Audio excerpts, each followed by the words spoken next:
Good.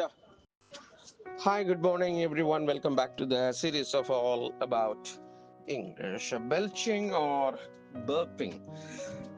இதெல்லாம் எல்லாருக்கும் தெரிஞ்ச வார்த்தை தான். BLCHING. Belching or burping. BURPING.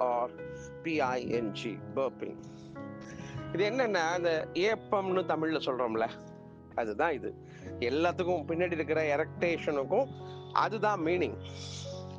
ஆனா இந்த எரக்டேஷன்ங்கிறத தமிழ்ல ஒரு நிகரன் சொல்லணும்னா எதுக்கு அளிக்குது அப்படின்னு சொல்லுவோம்ல. எதுக்கு அளிக்குதுன்னா என்ன?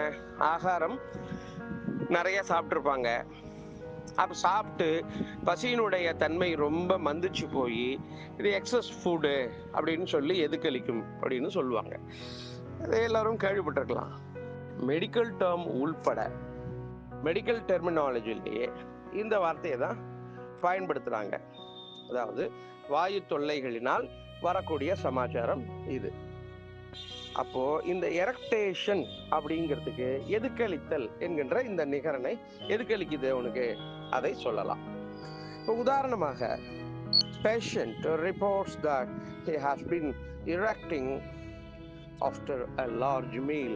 நிறைய சாப்பிட்டதுக்கு அப்புறம் எனக்கு எதுக்களிக்குது அப்படின்னு ஒரு நோயாளி அந்த கம்ப்ளைண்டோட வந்திருக்காரு.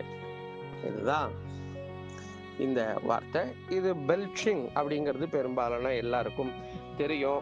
பர்பிங் அண்ட் எரக்டேஷன் அப்படிங்கிறது மெடிக்கல் டெர்மினாலஜியில் இந்த மூணுத்தையுமே இன்வேரியபிளா பயன்படுத்துகிறார்கள்.